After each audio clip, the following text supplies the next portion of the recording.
Bismillahirrahmanirrahim. Assalamualaikum warahmatullahi wabarakatuh. Perkenalkan, nama saya Halimah Nur Zahra dari kelas PGMI 2F dengan mata kuliah bimbingan konseling dengan Ibu dosen Ibu Khalifatul Hasanah. Di sini saya akan menyampaikan materi tentang pendekatan client centered dalam bimbingan konseling. Sebelumnya, saya akan memberikan kalimat motivasi. Seseorang yang berhenti belajar adalah orang lanjut usia, meskipun umurnya masih remaja. Seseorang yang tidak pernah berhenti belajar akan selamanya menjadi pemuda. Selanjutnya saya akan memaparkan materinya. Pendekatan client center dalam bimbingan konseling. 1. Pengertian bimbingan konseling. Bimbingan dapat diartikan suatu bagian integral dalam keseluruhan program pendidikan yang mempunyai fungsi positif, bukan hanya sesuatu kekuasaan kolektif. Istilah konseling dalam bahasa Inggris to counsel, yaitu memberi saran atau nasihat. Yang kedua, pembentukan konsep dalam bimbingan konseling. 1. Diri sendiri. Yang kedua, orang lain. Yang ketiga, pendapat orang lain tentang dirinya. Yang keempat, tujuan yang hendak dicapai. Yang kelima, kepercayaan. Yang ketiga, pendekatan client centered dalam bimbingan konseling. Di dalam layanan bimbingan konseling, diperlukan pendekatan yang tepat agar bisa tepat sasaran. Salah satu pendekatan yang bisa digunakan adalah pendekatan client centered. Pendekatan client centered adalah berpusat pada metode ini memungkinkan peserta didik membuka dirinya secara bebas, namun tetap pada ranah yang wajar dengan dibatasi norma-norma sopan santun yang berlaku. Pendekatan ini dikategorikan dalam cabang humanistik yang memiliki perspektif eksistensial. C. Konsep dasar yang dikemukakan oleh Rogers terdiri dari 3 aspek. 1. Individu. Individu itu sendiri mencakup aspek fisik maupun psikologis. Yang kedua, pengalaman-pengalaman hidup yang bermakna secara psikologis bagi individu. Yang ketiga, interaksi antara individu dengan fenomena akan membentuk diri pribadinya. D. Teknik dalam pendekatan. 1. Penerimaan. Yang kedua, respek atau rasa hormat. Yang ketiga, understanding, mengerti dan memahami. Yang keempat, menenteramkan hati. Yang kelima, dorongan. Yang keenam, pertanyaan terbatas. Yang ketujuh, memantulkan pertanyaan dan perasaan. Tujuan dasar pendekatan client centered.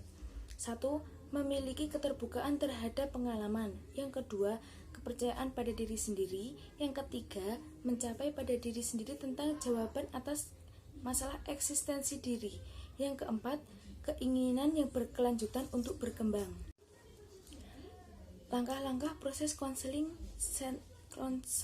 client centered. 1.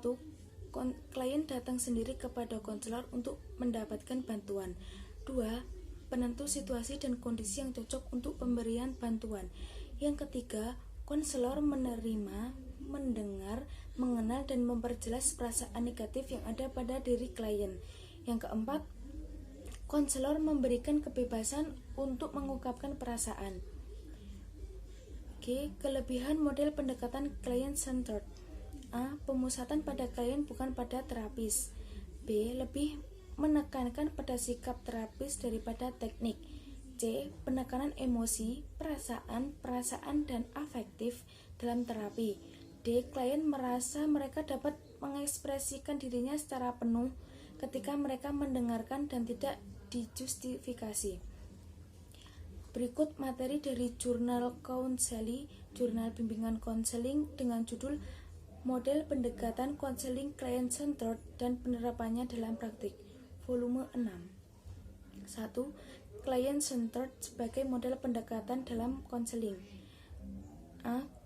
Client Centered sebagai pendekatan merupakan cara umum dalam memandang permasalahan atau objek kajian.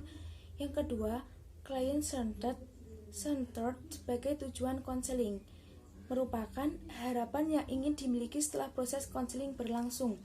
Yang ketiga, client centered sebagai teknik merupakan suatu cara yang penekanan masalah ini adalah dalam hal filosofis, dan sikap konselor mengutamakan hubungan konseling ketimbang perkataan dan perbuatan konselor.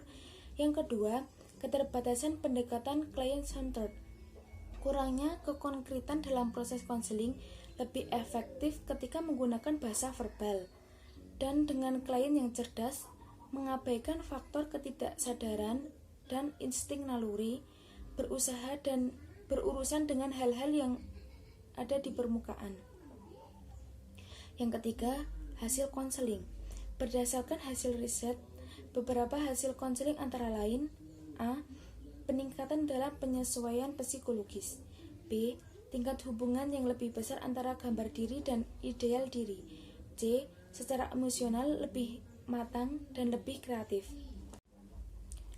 Berikut kesimpulannya, yaitu dalam layanan bimbingan konseling diperlukan pendekatan yang tepat agar bisa tepat sasaran. Tanpa adanya pendekatan, kegiatan layanan bimbingan konseling tidak bisa terarah. Untuk karena itu, pendekatan menjadi salah satu unsur terpenting dalam bimbingan konseling. Salah satu pendekatan yang bisa digunakan adalah pendekatan client-centered. Pendekatan client-centered artinya adalah berpusat. Pada metode ini, memungkinkan peserta didik membuka diri secara bebas, namun tetap pada ranah yang wajar dan dibatasi oleh norma-norma sopan santun yang berlaku. Pendekatan ini dikembangkan oleh Dr. Carl Rangers atas dasar pertimbangan perlu menduduk individu dalam konseling sebagai personal dengan kapasitas positifnya. Pendekatan ini dapat dikategorikan dalam cabang humanistik yang memiliki perspektif eksistensial. Sekian dari saya, kurang lebihnya mohon maaf. Wassalamualaikum warahmatullahi wabarakatuh.